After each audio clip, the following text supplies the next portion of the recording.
Let's welcome to the stage Victoria Arlen. Imagine being trapped within your own body. You're unable to move. You can't turn your head, lift your finger, or even blink an eye. Nothing.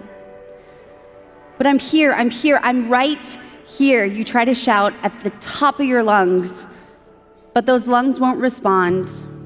Your lips won't move. Nothing comes out, and nobody knows that you're there. Transverse myelitis and acute disseminated encephalomyelitis. These words are difficult to pronounce as a 24-year-old, let alone as an 11-year-old, but these are the two things that happened to me. And hauntingly, if doctors had been more aware of these two conditions, everything that happened to me, all of that could have been avoided with a single round of steroids. Over and over, doctors told my parents that they needed to accept the very real possibility that I was going to die, and that if I did survive, I would be in a vegetative state, and the Victoria that they once knew was never coming back. What if I am forever to be the way I am right now, watching the world go on without me, but nobody knowing that I'm in there, being locked away from the world, being locked inside myself? That was terrifying, to put it lightly.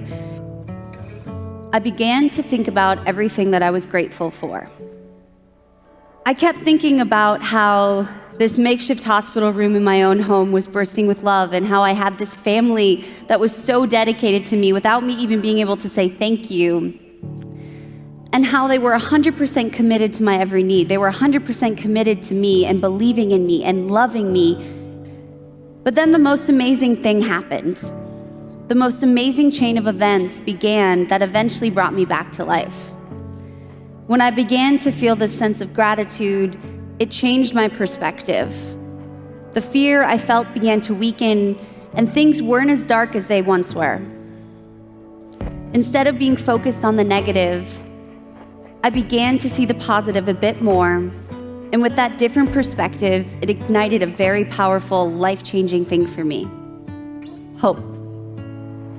It gave some strength to this idea that maybe, just maybe, things could get better.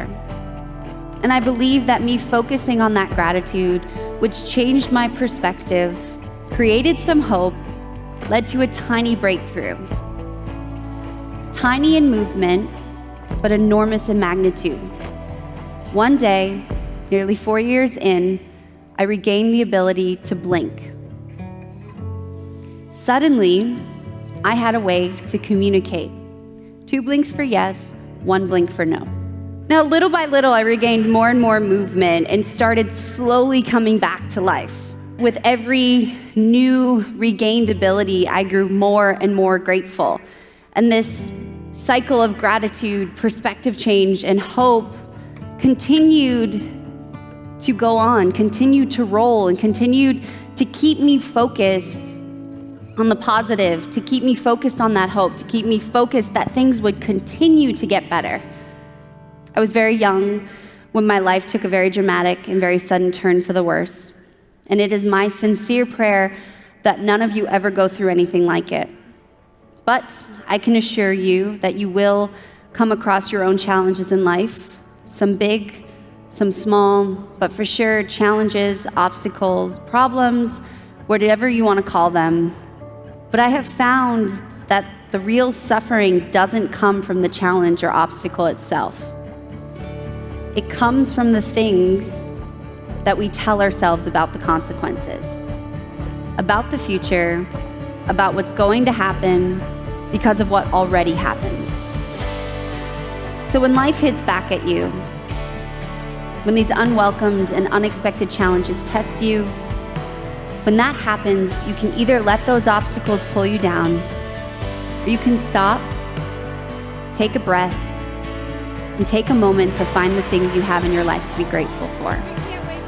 Well, when you do that, when you focus on what you still have, you will find that it changes your perspective, and that change in perspective creates hope. Hope that tomorrow will be just a bit better than today. And when you take that hope and you mix in your own hard work, and lots of it, I believe you will find yourself back on the path to living out your dreams.